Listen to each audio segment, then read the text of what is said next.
রাধে রাধে। হে প্রিয় ভক্তগণ, ভগবান সব সময় ডাকে সাড়া দেন না, কিন্তু যিনি ধৈর্য ধরে অপেক্ষা করেন তাকে তিনি কখনোই ভুলে যান না। বৃন্দাবনের পাশে এক ছোট্ট গ্রাম, সেখানে থাকত এক বৃদ্ধা, নাম তার শ্যামলী মাই।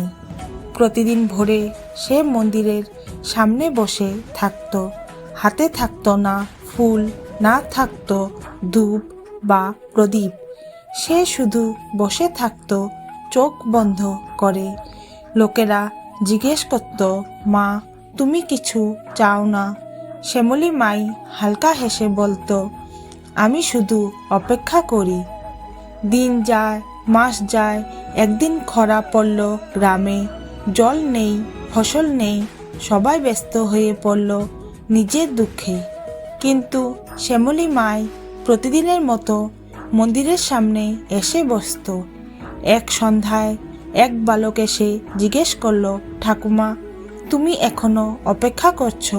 সে বলল, হে বাবা, ভগবান জানেন কবে দিতে হবে। সেই রাতে ভয়ঙ্কর মেঘ জমল আকাশে, হঠাৎ প্রবল বৃষ্টি নামল।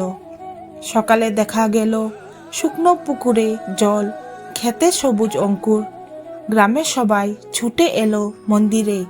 তখন দেখা গেল শ্যামলী মাই নেই।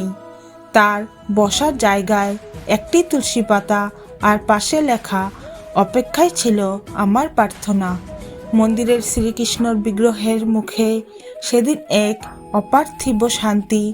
ভক্তগণ, সব প্রার্থনা শব্দে হয় না, কিছু প্রার্থনা হয় নীরব অপেক্ষায়। রাধে রাধে। প্রিয় ভক্তগণ, রাধাকৃষ্ণের এই কাহিনীটি যদি আপনাদের ভালো লেগে থাকে তাহলে অবশ্যই লাইক করুন এবং কমেন্টে লিখুন রাধে রাধে। এবং এমন আরও ভক্তিমূলক কাহিনী পেতে আমার চ্যানেলটি সাবস্ক্রাইব করুন।